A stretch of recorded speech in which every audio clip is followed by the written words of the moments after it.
Saudara-saudari terkasih dalam Kristus, hari ini Jumat 18 Februari 2022 dalam pekan biasa ke-6 tahun C. Bacaan dibawakan oleh Yohanes Willy, Mazmur dilantunkan oleh Marisa Monik, dan renungan ditulis oleh Agustinus Indra. Selamat menekuni Sabda Allah.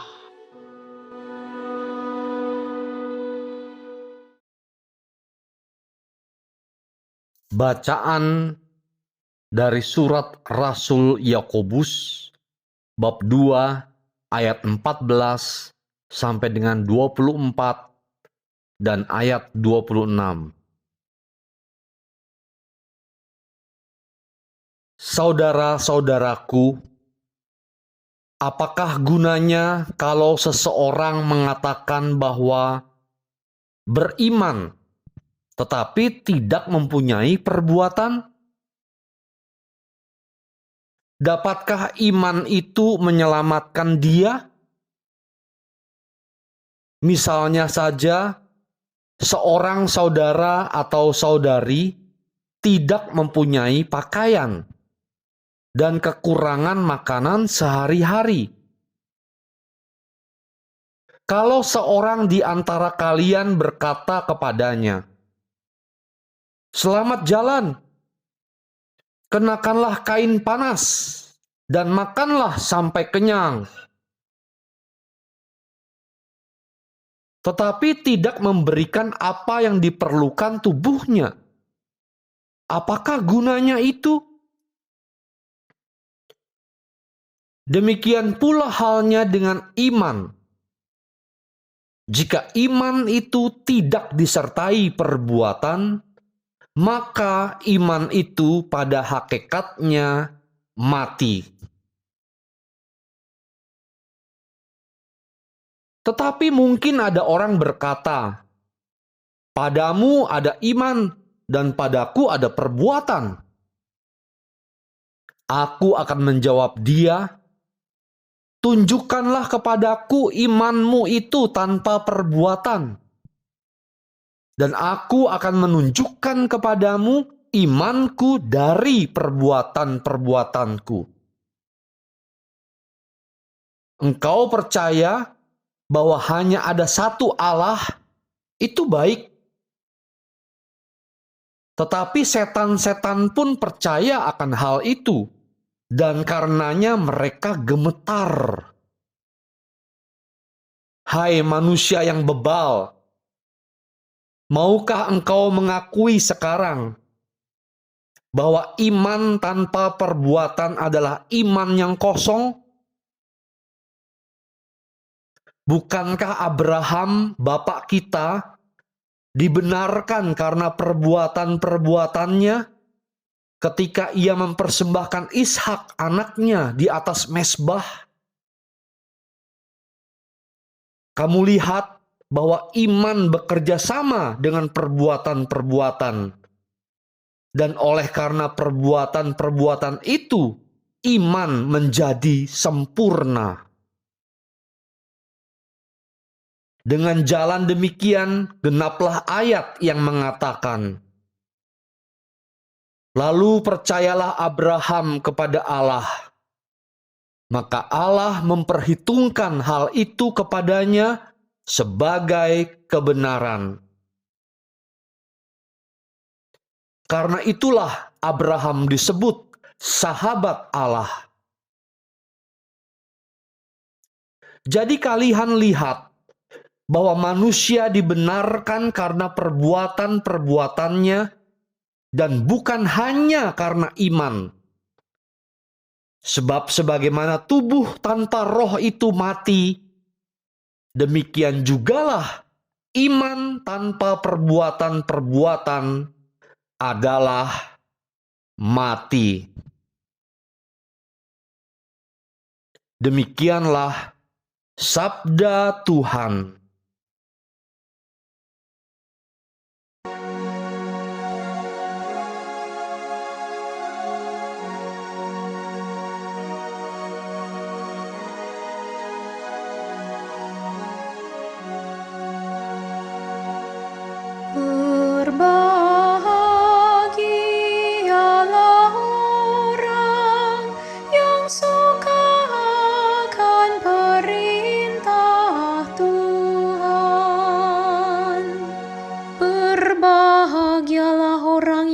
bertakwa pada Tuhan, yang sangat suka akan segala perintahnya.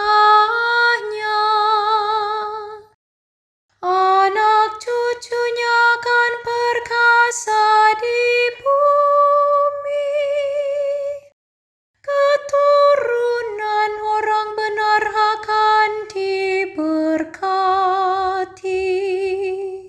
Berbahagialah orang yang suka akan perintah Tuhan. Harta dan kekayaan ada dalam rumahnya. Kebajikannya tetap dikenang selama-lamanya. Bagi orang benar ia bercahaya laksana lampu di dalam gelap. Ia pengasih dan penyayang serta berlaku adil. Berbahagialah orang yang suka akan perintah Tuhan. Orang baik menaruh belas kasihan dan memberi pinjaman. Ia melakukan segala urusan dengan semestinya. Orang jujur tidak akan goyah. Ia akan dikenang selama-lamanya. Berbahagialah orang yang suka akan perintah Tuhan.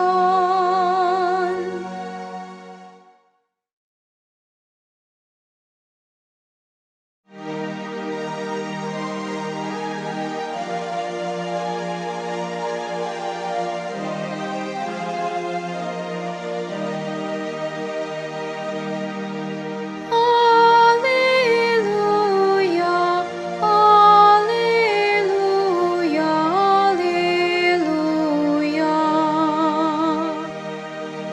Kalian ku sebut sahabat-sahabat, sebab kepada kalian ku sampaikan apa saja yang ku dengar dari Bapa.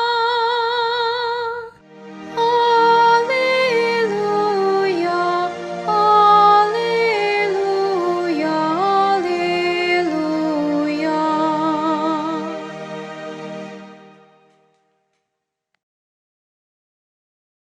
Inilah Injil suci menurut Markus, bab 8 ayat 34 sampai dengan bab 9 ayat 1. Pada suatu ketika, Yesus memanggil orang banyak dan murid-muridnya dan berkata kepada mereka, "Setiap orang yang mau mengikut aku harus menyangkal diri, memikul salibnya, dan mengikut aku. Karena barang siapa mau menyelamatkan nyawanya, ia akan kehilangan nyawanya. Tetapi barang siapa kehilangan nyawanya karena aku dan karena Injil, ia akan menyelamatkan nyawanya."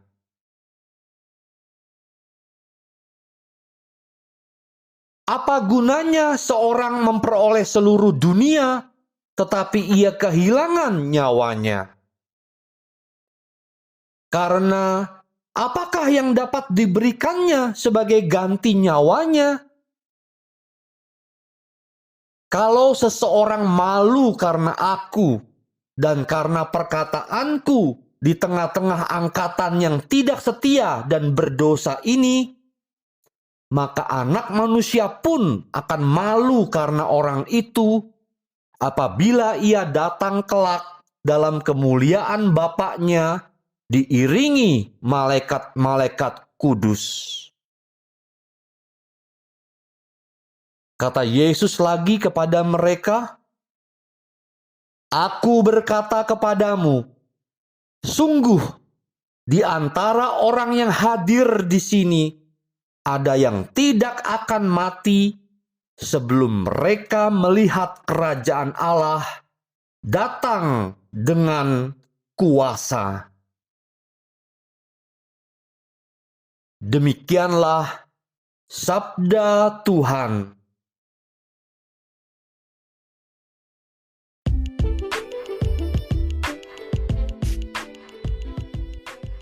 Iman yang hidup. Renungan dibawakan oleh Agustinus Indra.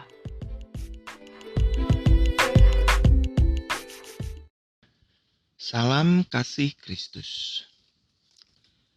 Suatu ketika terjadi kecelakaan lalu lintas, di mana saat diperiksa oleh polisi, sang sopir mengakui bahwa ia menerobos traffic light atau lampu merah di lokasi kejadian. Semua orang tahu arti dari warna traffic light. Hijau berarti boleh jalan. Kuning berarti hati-hati. Dan merah berarti harus berhenti. Aturan itu sudah diakui secara internasional. Untuk mengetahui arti dari warna tersebut, manusia tidak harus menjadi sempurna. Ia tidak harus mengenyam pendidikan yang tinggi. Karena hal itu sudah menjadi pengetahuan yang umum dan lazim diketahui kita sebagai pengguna jalan raya. Sang sopir itu tahu, tetapi tidak mau melakukan apa yang harus ia lakukan. Bukan kelalaian, tetapi keinginan. Memahami bacaan kitab suci hari ini, kita mendapat gambaran sederhana. Dalam Yakobus 2 ayat 26 dikatakan bahwa iman tanpa perbuatan-perbuatan adalah mati. Mungkin sedikit ada kemiripan dengan kisah di atas bahwa sang sopir tahu arti merah di lampu tersebut, tetapi tidak melakukan penghentian kendaraannya. Maka yang terjadi adalah petaka. Firman Allah pada hari ini mau mengingatkan kita yang beriman kepadanya hendaklah disertai dengan perbuatan. Iman tanpa perbuatan hakikatnya adalah mati. Kita mungkin pernah memproklamirkan diri bahwa kita beriman kepada Yesus Kristus. Tetapi perbuatan kita jauh dari apa yang diajarkan oleh Dia. Maka melalui firman ini kita diingatkan agar iman kita disertai dengan perbuatan di dalam kehidupan kita sehari-hari. Atau dalam artian, iman dan perbuatan adalah satu paket yang tak terpisahkan. Jangan seperti mereka yang selalu mengelulukan diri sebagai orang yang percaya kepada Kristus, tetapi tidak dapat dilihat dari perbuatan-perbuatannya. Mungkin kita pernah menemui seorang umat yang setelah mengikuti misa terlibat percekcokan dengan umat lainnya hanya karena masalah parkir kendaraan. Atau masih banyak umat yang malu membuat tanda salib saat mau menyantap makanan di rumah makan atau di tempat umum. Sangat miris rasanya, bukan? Bapak, Ibu, dan sahabat muda terkasih. Lalu perbuatan apa yang harus kita lakukan agar iman kita tidak mati? Jawabannya mungkin mengikuti dan meneladani Yesus. Ya, kita harus mengikuti Yesus dengan melakukan penyerahan diri, ketaatan, dan kesetiaan. Dalam Markus 8 ayat 23 dikatakan, lalu Yesus memanggil orang banyak dan murid-muridnya dan berkata kepada mereka, setiap orang yang mau mengikuti aku, ia harus menyangkal dirinya, memikul salibnya, dan mengikuti aku. Penyerahan diri bisa diartikan mengorbankan diri. dan mempersembahkan hidup hanya untuk Yesus. Menyangkal diri adalah pengendalian diri. Mau jujur menilai diri sebagai respon iman kepada Tuhan. Bahwa kita dipanggil bukan untuk keinginan duniawi, tetapi untuk keinginan Tuhan. Menyangkal diri adalah mengarahkan hidup kita hanya kepada Tuhan. Lalu tentang kesetiaan. Kesetiaan dapat digambarkan dengan memikul salib. Yesus memikul salib bukan melambangkan penderitaan, tetapi lebih menggambarkan kesetiaan. Setia akan cintanya kepada kita. Saat ini salib ada di pundak kita. Kelihatannya memikul salib adalah beban yang begitu berat. Namun kita tidak dapat menyadari bahwa memikul salib adalah suatu kebahagiaan. Memikul salib akan memampukan kita menyangkal diri dan mengikuti Yesus. Ingat, penyangkalan diri adalah mengarahkan hidup hanya kepada Tuhan. Maka dengan memikul salib, kita tetap fokus pada tujuan hidup kita. Setelah itu, ketaatan. Dalam Yakobus 2 ayat 26 dikatakan bahwa iman tanpa perbuatan-perbuatan adalah mati. Kata perbuatan diucap berulang. Di sini kita dapat mengartikan bahwa tidak cukup dilakukan sekali, tetapi harus berkali-kali. Ketaatan kita akan menjalankan perintahnya tidak cukup hanya sekali. Tetapi yang dimaksud adalah tetap secara terus-menerus hingga menjadi bagian dalam hidup kita. Yang hidup dalam diri seorang murid hanyalah perintah Yesus. Mau ikut Yesus berarti taat mengikuti dan melakukan perintah Tuhan Yesus. Peristiwa Abraham mempersembahkan anaknya yaitu Ishak di mezbah yang diceritakan di Yakobus 2 ayat 21 bisa merupakan gambaran implementasi dari iman dan perbuatan. Ia percaya, ia menyerahkan diri seutuhnya, ia tetap setia, dan tetap taat kepada perintah Tuhannya. Mari kita belajar bersama melakukan dalam hari-hari hidup kita perbuatan-perbuatan yang baik seperti yang diajarkan Yesus. Serta tetap taat akan perintahnya dan setia kepadanya. Tentunya sambil tetap tekun berdoa agar kita dimampukan untuk melakukan itu semua. Berkat Tuhan menyertai kita semua.